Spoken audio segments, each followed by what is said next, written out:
Hi friends, ఇవాళ బీరపట్టు కూర నేర్చుకుందామండి.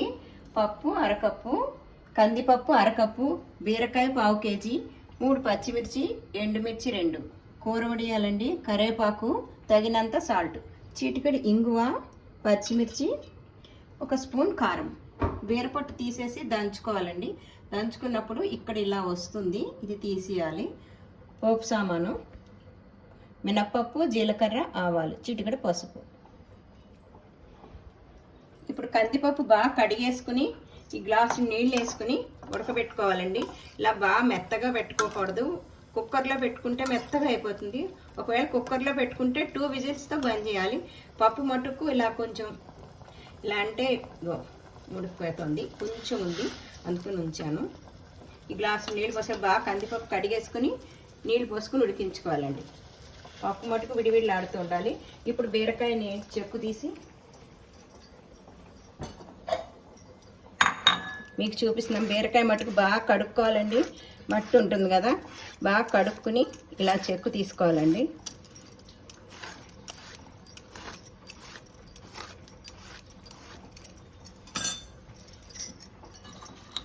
ఇది దీంట్లో వేసేసుకోవాలండి. ఇలా దంచుకోవాలి. మిక్సీలోనే వేసుకోవచ్చు. మిక్సీలో బాగా మెత్తగా అయిపోతుంది. ఇలాంటిది లేదు అనుకుంటే 1 నెంబర్లో పెట్టేసి ఒక తిప్పి తీసేయండి. బాగా మెత్తగా చేయకూడదు. ఇది నేను దీంట్లో చేస్తున్నాను.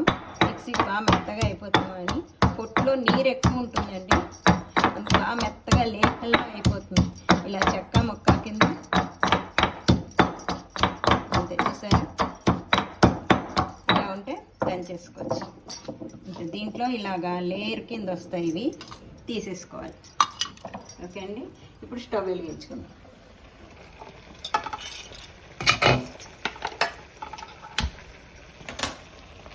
ఇప్పుడు నూనె వేద్దామండి. ఒక 5 స్పూన్లు.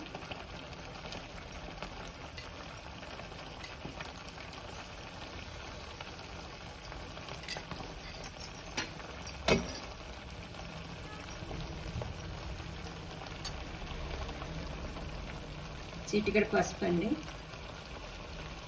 1 స్పూన్ దాకా వేయచ్చు. మినప్పప్పు 2 స్పూన్లు, జీలకర్ర ఇది కొంచెం వేగనివ్వండి.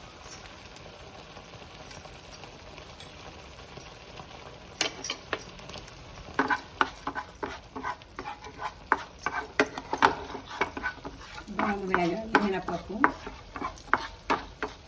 ఈ బీరపొట్టులో ఐరన్, విటమిన్ A, C ఉంటాయండి, కాల్షియం కూడా ఉంటుంది. బాలింతలకు పెడతారు. ఇది మా చిన్నప్పుడు మా బామ్మగారు చేసేవాళ్ళు. బాలింతలకి అవి పెడతారు. ఇప్పుడు కూడా మనం కూడా తినచ్చు. దీంట్లో చాలా బాగుంటుంది, కమ్మగా ఉంటుంది కూర. పొట్టు పడేయక్కర్లేదు. కడుక్కొని బాగా కడుక్కొని దంచుకోవాలి. వేగిందండి. పచ్చిమిర్చి,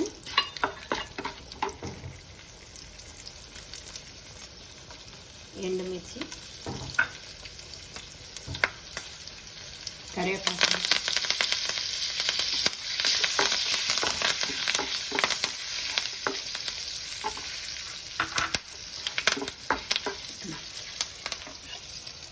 కందిపప్పు ఉడికిందో చూసుకోండి. ఇక చూస్తున్నారా, ఇలా ఉడికిపోయింది. బాగా మెత్తగా అయిపోకూడదు.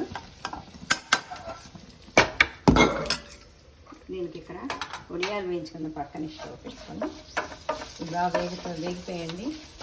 ఇప్పుడు ఈ బీరపట్టు దంచి ఉంచుకున్నాం కదా, దీన్ని కొంచెం ఇలా పిండేసేసి, నీరు ఎక్కువ ఉంది, పప్పులో నీరు దీంట్లో నీరు ఎక్కువైపోయి పల్చగా ఉంటుంది, విడిగివిడిగా రాదు కూర, పొడి ఆడుతూ ఉంటుంది కమ్మగా. ఒకవేళ తక్కువైతే నీళ్ళు పోసుకోవచ్చు, కానీ అవి ఇవి ఎక్కువైపోతాయి. బీరపప్పులో బాగా నీరు వస్తుంది. ఇలా దంచి బాగా ఇలా కలుపుకోవాలి అడుక్కి పైకి.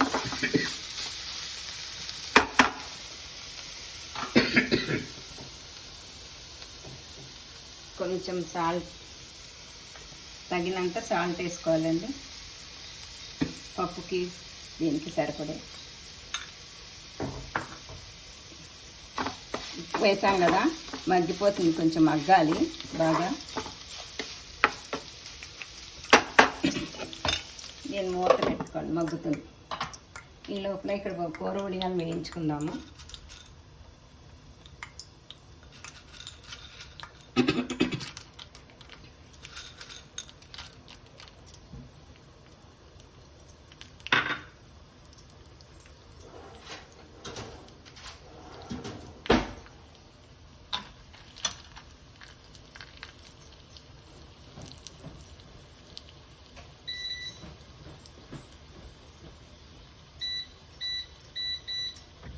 కూర వడియాలు వేయించుకోవాలండి. ఇవి ఉంటే వేసుకోవచ్చు, ఆప్షను. ఇవి వేసుకుంటే చాలా బాగుంది.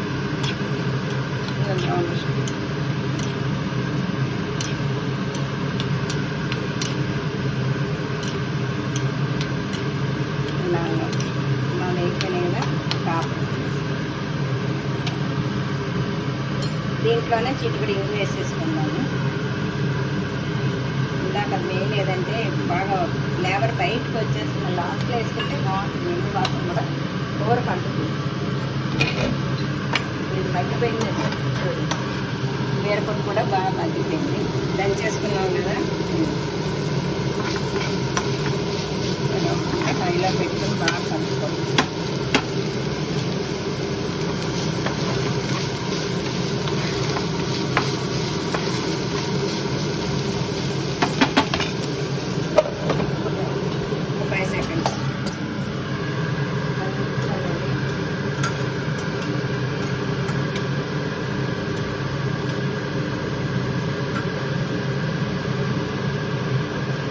ఉడకబెట్టిన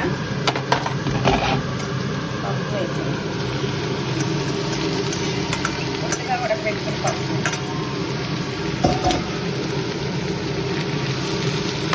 ఇలా అడుగుకి పైకి కలుపుకోవాలి.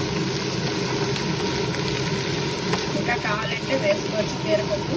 మరీ ఎక్కువ అయిపోయినా కూడా బాగుండదు. కొంత మనకు కరెక్ట్గా ఉంటుంది. సరే, గ్రీన్గా ఎల్లోగా చాలా బాగుంటుంది. కారం వేసుకోండి, చెంచా కారం తినే దాన్ని బట్టి.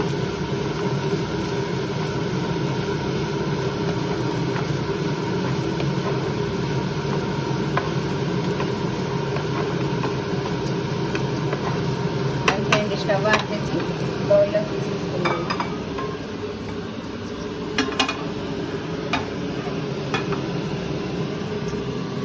ఇప్పుడు ఈ కూర వడియాలు పైన వేసేసుకోవాలి.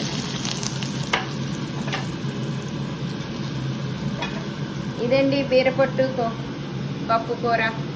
చాలా బాగుంటుంది. లైక్ చేయండి, షేర్ చేయండి, సబ్స్క్రైబ్ చేయండి.